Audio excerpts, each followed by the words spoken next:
நேற்றும் இன்றும் மாறாத அன்பின் பரலோக தகப்பனே இசப்பா, அந்த காணிக்கை பகுதி உங்கள் கரத்தில் ஒப்பு கொடுக்குறோம்.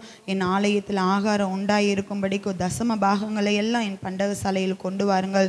அப்பொழுது நான் உங்களை வானத்தின் பலகணிகளை திறந்து இடம் கொள்ளாமற் போகும் மட்டும் உங்கள் மேல் ஆசீர்வாதத்தை வர்ஷிக்க மாட்டேனோ என்று அதனாலே என்னை சோதித்து பாருங்கள்னு சொன்னீங்களப்பா. ஆண்டவரே, எங்கள் காணிக்கைகளோட தசம பாகங்களோட அப்பா பொருத்தனை காணிக்கைகளோடு உங்கள் சமூகத்தில் வந்திருக்கோம்ப்பா. ஆபேலையும் அவன் காணிக்கையும் அங்கீகரித்த தேவன் ஆண்டவரே, எங்கள் காணிக்கைகளுடனே எங்களையும் அங்கீகரித்து கொள்ளும்படிக்கு உங்கள் கரத்தில் ஒப்பு கொடுக்குறோம் இசப்பா. கர்த்தருடைய ஆசீர்வாதமே ஐஸ்வர்யத்தை தரும், அதனோடு வேதனையை கூட்டார் என்று சொன்னீங்களப்பா.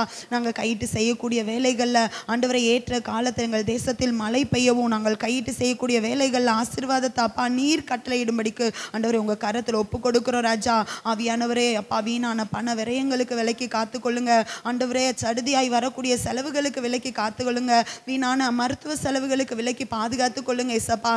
ஆண்டவரே அப்பா, மீதம் எடுக்கக்கூடிய அனுபவத்தை ஆண்டவரே எங்கள் வருமானத்தில் கர்த்தர் எங்களுக்கு தாங்காவியானவரை அப்பா. எங்கள் பொருளாலும் எல்லா விளைவின் முதல் பலனாலும் கர்த்தரை கனம் பண்ணும்படி வந்திருக்கோம். எங்கள் ஆலைகளில் திராட்சரசம் புரண்டோடட்டும் ஆண்டவரே, எங்கள் களஞ்சியங்கள் பூரணமாய் நிரப்பப்படட்டும் இசப்பா. உங்கள் கரத்தில் எங்களை எங்கள் காணிக்கையும் ஒப்பு கொடுக்குறோம். அது ஒருவேளை 5 அப்போ 2 மீன் மாதிரி கொஞ்சமாக இருந்தாலும் அப்பா, நீங்கள் ஆசீர்வதிக்கும் போது இந்த ஊழியத்துக்கு தேவைகள் எல்லாம் சந்தித்து மீதம் எடுக்கக்கூடிய அனுபவத்தை கர்த்தர் நீங்கள் தரும்படிக்கு உங்கள் கரத்தில் ஒப்பு கொடுத்து ஜெபிக்கிறோம். இயேசு கிறிஸ்துவின் நாமத்தில் ஜெபிக்கிறோம். ஜெபம் கேளும் ஜீவனுள்ள நல்ல தகப்பனே.